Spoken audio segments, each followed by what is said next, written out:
Bonjour. Si vous regardez bien le type de gazon qu'on a là, on va voir qu'on a deux sortes de problèmes à résoudre. Un, ici, on n'a plus que de la mousse. Alors même si on ne cherche pas à avoir un gazon de golf, le problème c'est que cette mousse va totalement étouffer le gazon et il n'y aura plus de gazon. Et en été, la mousse va sécher et ça sera tout jaune. Donc, premier cas de figure, éliminer le feutre et la mousse. Deuxième cas de figure, le gazon a été endommagé, soit par du passage, soit par des plantes parasites. Et on voit qu'il va falloir regarnir donc les zones où il n'y a plus du tout de gazon. Donc on va voir également comment procéder.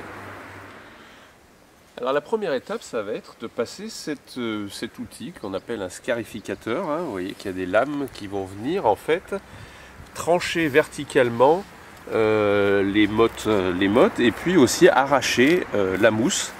Donc première étape, on scarifie.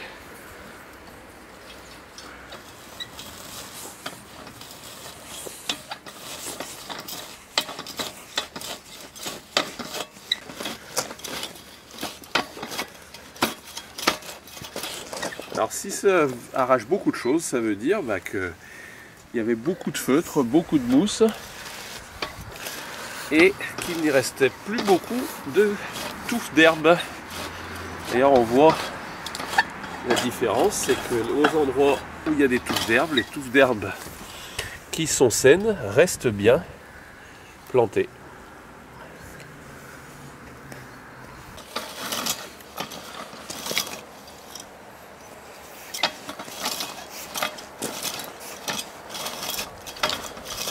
Une fois que vous avez passé le scarificateur, vous éliminez donc tout ce qui s'enlève. Donc vous voyez que dans ce cas-là, qui est une partie de pelouse vraiment colonisée par la mousse, c'est impressionnant ce qu'on enlève.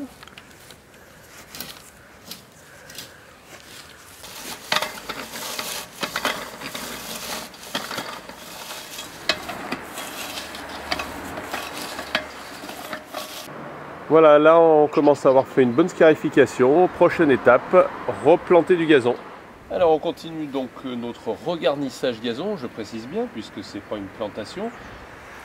La seconde étape va être de semer donc notre gazon, un gazon de regarnissage, qu'on va semer soit à la main, soit au semoir, en n'en mettant pas trop, ça sert absolument à rien. Les gazons, c'est quand même des plantes qui font des touffes d'herbe.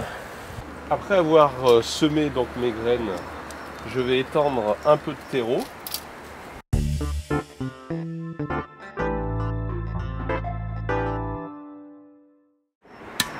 On va tasser ensuite le terreau.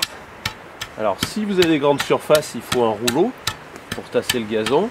Si c'est des toutes petites surfaces, vous pouvez le faire avec une pelle. Et puis la dernière étape, on va arroser la surface qu'on a regarnie.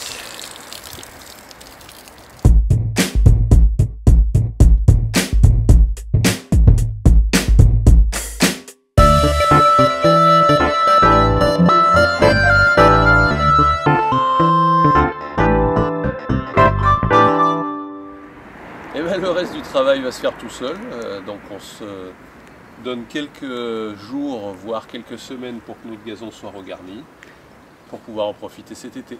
À bientôt!